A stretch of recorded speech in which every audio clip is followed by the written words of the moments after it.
Hey y'all, this is Christine. Listen, I wanted to put up a very quick video. I just got home, pardon me, I just got home from work, and things are really starting to come together for me. Sometimes, well, not sometimes, all the time, God reveals things when it is time. There are things that I'm learning, things that I'm finding out now that there's no way I could have handled 5 years ago, even 5 months ago. Okay, so I'm being downloaded some things. Okay, and I just wanted to share these with you. And I firmly agree. Some people have talked about a class action lawsuit, or I mean, if there's like anything that we could do, you know there's anything that we could do to stand up for ourselves, to stand up for our rights, to stop this heinous torture. I'm all in. I'll do anything to put an end to this, and I know I'm not the only one suffering, and that breaks my heart. And there's a lot of people that are suffering that don't even know or realize what's going on. And it's taken me 9 years. It's taken me 9 long years. And so when I joined the military at 41, I'm going to give you a little background here because I've never mentioned this before. I told you all I couldn't muster through. So, and there's more to that story, okay? So I went out of basic combat training, and actually, in retrospect, I look back and I think, I was under some type of mind control to even go in at 41. I mean, good grief, after being a civilian for 41 years, I don't know what I was thinking to think that I would be able to conform, in an environment that way, right? But so I went through the basic combat training, and then once I got to AIT, Advanced Individualized Training, I had a breakdown. I mean, I had a mental breakdown, a nervous breakdown, however you want to call it, and and I asked them to, I needed to go, to the hospital. I needed to step away from that environment, okay? And so I got back. I was in there for maybe 2 weeks or so. And I got back, and then I couldn't, I went to my commander. Anyway, long story short, they gave me an out, okay? But the reason, now looking back, the reason that they gave me that out so easily, I believe, is because they knew that there was an ulterior motive behind it the whole time. And after I left the military, my whole life was complete and total. I was living in total chaos, okay? I actually, at one point in time, because I was homeless, okay, I went up and down Route 95. That's the highway from, I think it goes all the way up to Canada, actually, all the way down to the Keys, okay, on the East Coast.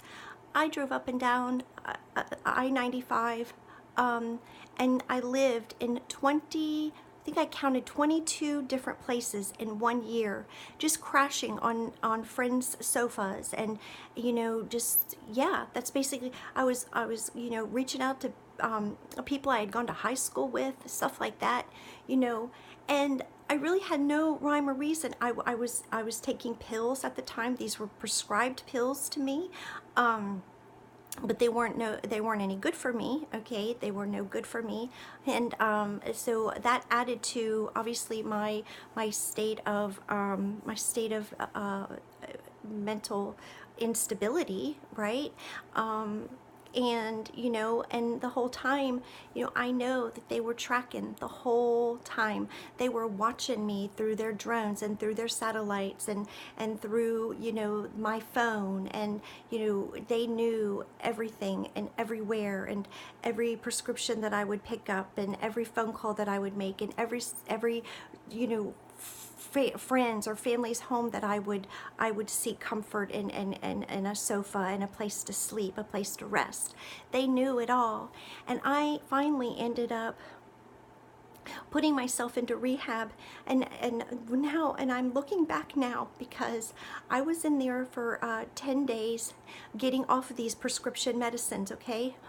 And I remember we would go outside, they would allow us to go outside and take a break, and get some fresh air and whatnot in a confined space, and there would be helicopters above. And, and at the, and it never, I didn't sew, right? But now I'm like looking back at this pattern of events, these psychopaths have truly, manipulated and made paths in my life. Okay, and I just want you to know also that just over the past 3 weeks, when I was really, really struggling, I mean, I thought, I was going, my mind was, I was on the verge, of a breakdown, because of the voice to skull, and they were, they're manipulating your thoughts, and they're speaking directly to you, okay, right inside your head, okay, and I never, ever, ever, ever had that, even when, I had a nervous, and it wasn't even a nervous breakdown, I needed a break in the military, I couldn't, and they had actually said that I would be able to go home for a week, in between basic combat training and advanced individualized training, and then they wouldn't allow me to do that. So that was kind of like the straw, right? Because I'm 41 and I was exhausted. I couldn't, the stamina just wasn't there anyway, whatever. I don't want to get back on that track, but I wanted to share with you also that when they start, microwaving my brain, sending the voice to skull, I all of a sudden I can't see. So that's a really good indication. Like, my vision is just so blurry, right? So that's a good indication that, they're definitely tapping into me, okay, big time. And just another thing that I wanted to share with y'all, that I noticed, and I should have taken video of this, because I would go out on the balcony and these looked like huge stars, just extremely bright big stars. And this is right around the time also that those 3 military helicopters flew by the balcony too. And then the next day there was a military helicopter, or a police helicopter, it could have been, I couldn't tell, but because it was just a single one too. When they're flying in threes, more than likely it's military. But this, I go out on the balcony, there's one to the left flying by, and I go out, 10 minutes later, and there's one to the right flying by, okay? And this is all during the time when they were, I was under extreme attack, and these, what were stars, I thought, but they were very close to me. They were extremely bright. It's nothing like I've ever seen before. There was probably like 5, 6 of them in a row, okay, right outside my balcony and around the corner where my bedroom is, okay? So they were satellites. That's what I believe. I believe that those were military satellites, and that they were really, really, really just trying to put me under, trying to put me in an insane asylum, and or, kick my heart, whatever. And there's no telling what type of internal damage that they have done to me over this long period of time of being tortured and harassed and gang stalked. And so I just wanted to share that with you all, because and